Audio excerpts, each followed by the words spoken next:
consider the road that unfolds before us, we remember with humble gratitude those brave Americans who, at this very hour, patrol far-off deserts and distant mountains.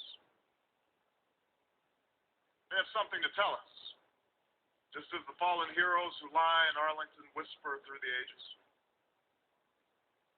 We honor them not only because they are the guardians of our liberty, but because they embody the spirit of service, a willingness to find meaning in something greater than themselves.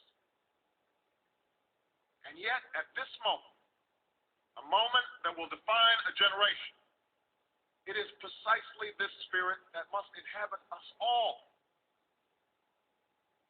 For as much as government can do and must do, it is ultimately the faith and determination of the American people upon which this nation relies.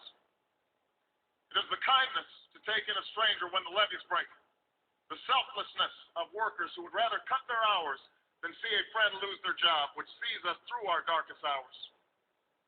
It is the firefighter's courage to storm a stairway filled with smoke, but also a parent's willingness to nurture a child that finally decides our fate. Our challenges may be new. The instruments with which we meet them may be new.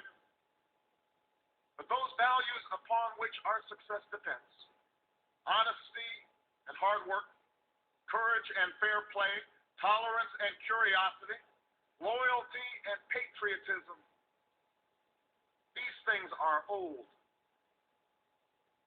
These things are true. They have been the quiet force of progress throughout our history. What is demanded then is a return to these truths. What is required of us now is a new era of responsibility, a recognition on the part of every American that we have duties to ourselves, our nation, and the world. Duties that we do not grudgingly accept, but rather seize gladly, firm in the knowledge that there is nothing so satisfying to the spirit, so defining of our character, than giving our all to a difficult task. This is the price and the promise of citizenship. This is the source of our confidence, the knowledge that God calls on us to shape an uncertain destiny. This is the meaning of our liberty and our creed, why men and women and children of every race and every faith can join in celebration across this magnificent mall. And why a man whose father less than 60 years ago might not have been served at a local restaurant can now stand before you to take a most sacred oath.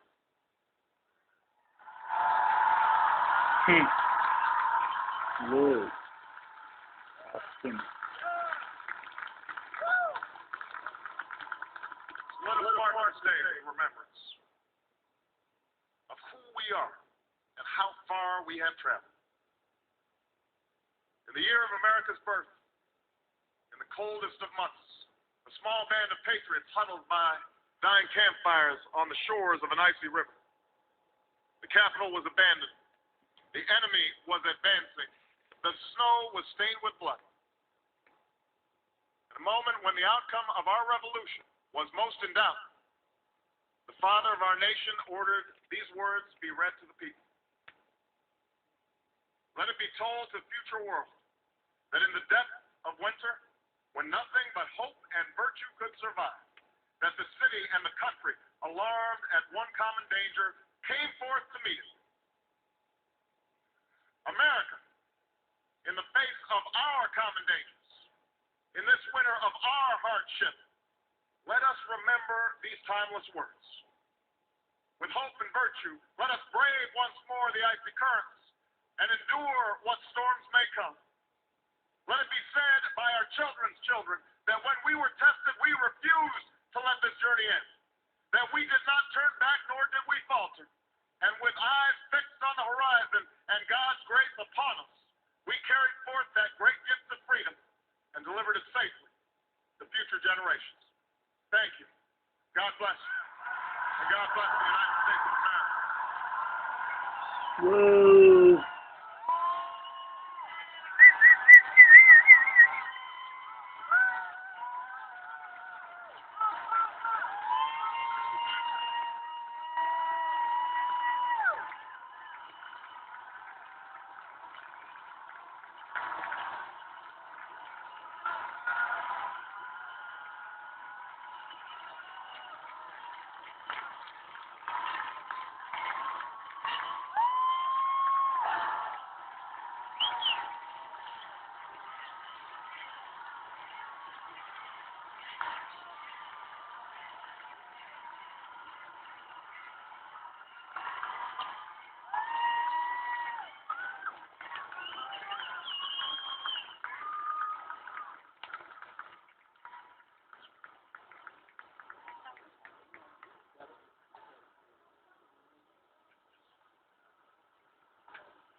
President Barack Hussein Obama, the 44th President of the United States, at 12:05 p.m. local time here in Washington, D.C. on the 20th of January, 2009.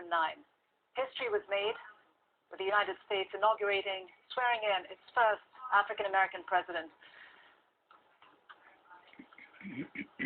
Let's listen into a poem that's just about to be read out, and then we will continue our discussion about the significance of Barack Obama's swearing in and his inaugural address. That was Al Jazeera's anchor speaking, and Praise song for the day.